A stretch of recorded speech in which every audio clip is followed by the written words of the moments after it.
Okay. 'Ustaad Bhagat Singh' review. First of all cinema 'Theri' రీమేకా అంటే కాదులెండి. భయపడాల్సిన అవసరం లేదు. So, coming to review. ఎలా ఉంది అంటే నాకైతే సినిమా ఎక్కలేదు. ఐ మీన్ నేను ఎళ్ళటమే చాలా లో ఎక్స్‌పెక్టేషన్స్‌తో ఎళ్ళా. లైక్ సోషల్ మీడియాలో వస్తున్న నెగటివిటీ చూసి డైరెక్టర్ లాస్ట్ 2, 3 మూవీస్ చాలా గట్టిగా కొట్టాయి. సో, నేను ఎళ్ళటమే చాలా లో ఎక్స్‌పెక్టేషన్స్ ఎళ్ళా. How bad it could be అన్నట్టు ఎళ్ళా. బట్ నాకు ఓకే. ఐ మీన్ సినిమా అయిపోయే టైంకి నాకంత ఆహ్, గుడ్ మూవీ అనిపించలేదు గానీ, అలా అని బ్యాడ్ మూవీ అని కూడా చెప్పలేను. But tilting towards an below average movie. I mean cinema అంతా like pure fan stuff which I didn't connect to. And మధ్యలో నాకు సినిమా స్టార్ట్ అయిన ఒక 10 నిమిషాలకి నాకొకటి గుర్తొచ్చి ఒక మీమ్ గుర్తొచ్చింది రెడ్డిట్‌లోది. దట్ 'గబ్బర్ సింగ్' తీసినోడు 'ఓజీ' తీస్తాడా? 'గబ్బర్ సింగే' తీస్తాడు. ఎందుకంటే సినిమా అంతా మోస్ట్‌లీ 'గబ్బర్ సింగ్' నాస్టాల్జియా మీదే నడిచింది. ఫ్యాన్స్ 'గబ్బర్ సింగ్' లాంటి హై కోరుకుంటున్నారు అంటే అదే ఇమ్మని కాదు. Literally nothing new from 'Gabbar Singh.' Even second హాఫ్‌లో ఒక సీన్ ఉంటది. Which almost represents hero and heroine 'Gabbar సింగ్‌లో' కలుసుకునే సీన్ అండ్ సెటప్ ఎలా ఉంటదో, ఇక్కడ కూడా అలాగే సెటప్ ఉంది. ఈవెన్ 'అంత్యాక్షరి' సీన్‌ని రీక్రియేట్ చేయడానికి ట్రై చేశారు. విచ్ ఐ ఫీల్ చాలా బ్యాక్ ఫైర్ అయింది అది. నాకైతే అస్సలు ఎక్కలేదది. Like very low scene of the movie ఏదన్నా ఉంది అంటే అది ఆ సీనే. డాన్స్, డాన్స్, డాన్స్ ఎందుకు? ఎందుకు?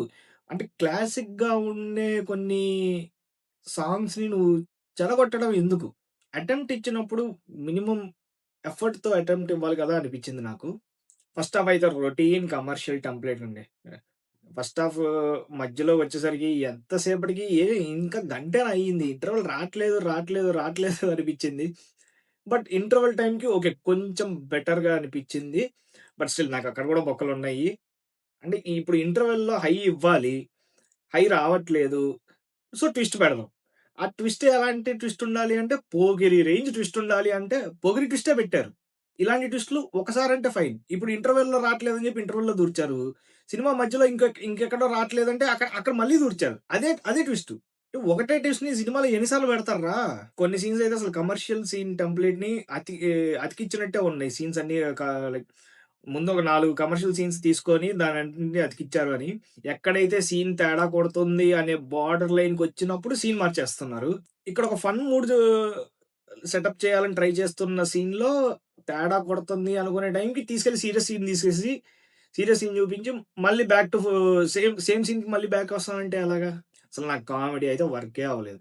అంటే నేను ఎలాంటోడినంటే పిచ్చి కామెడీ కూడా తెగ నవ్వుకునే రకం నేను. నాకసల కామెడీకి నవ్వే రాలేదు.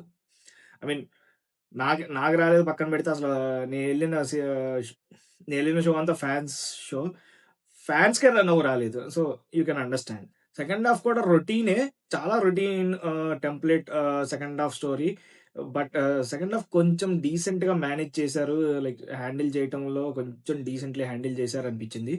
ఈ ఈ సినిమాకి హైలైట్స్ ఏంటి అంటే ఇగ అదే same fan stuff, propaganda stuff and political రిఫరెన్స్‌లు కొంచెం ఎక్కువగానే ఉన్నాయి. మ్యూజికొస్తే తమన్ పని చేసేసాడు. బట్ ప్రాబ్లమ్ ఎక్కడొచ్చిందంటే ఇద్దరు మ్యూజిక్ డైరెక్టర్స్ అవ్వటం వల్ల one was working on songs, one was working on background score అవ్వటం వల్ల ఆ డిస్కనెక్ట్ అయితే కనపడుతుంది. ఇండివిడ్యుయల్‌గా నీకు సీన్‌లో మ్యూజిక్‌ని అబ్జర్వ్ చేసుకుంటే సీన్ మ్యూజిక్ చాలా బావుంది. బ్యాక్‌గ్రౌండ్ స్కోర్ కూడా చాలా బావుంది. బట్ ఆ డిస్కనెక్ట్ ఫీల్ అవుతూ వచ్చా నేను throughout the movie. So, ఓవరాల్‌గా I would say this is an OTT movie. Not a theatrical movie. So, కొంచెం చూసుకొని ఎళ్ళండి. అగైన్ కమింగ్ అలాంగ్ విత్ 'ధురంధర్'తో పాటు రిలీజ్ చేస్తున్నారు. మా సినిమాకేం తక్కువ అన్నట్టు. ఈ ఇలాంటి కంటెంట్ పెట్టుకొని ఒకసారి ఆలోచించాల్సిన విషయమే అది. సినిమాకి తక్కువ అంటే ఆబ్వియస్‌లీ కంపారిజన్ ఒస్తది. ఇప్పుడు పబ్లిక్‌లో ఏ సినిమాకెళ్ళాలి అన్నప్పుడు. సినిమా కంటెంట్ ఇలా ఉన్నప్పుడు అందరూ పక్క సినిమానే ఎంచుకుంటారు. కొంచెం 'దురంధర్ 2'తో వచ్చి తప్పు చేశారనిపించింది. ఫస్ట్ డే ఫ్యాన్స్ నడిచిపోద్ది. సెకండ్ డే నుంచి నాకు తెలిసి సినిమా కష్టమే. సోలో రిలీజ్‌కొచ్చినా కొంచెం ఆడేదేమో. ఓవరాల్‌గా కొంచెం కష్టమే. సో, మీరు ఎళ్ళే ముందు ఒకసారి చూసుకొని ఆలోచించుకొని వెళ్ళండి.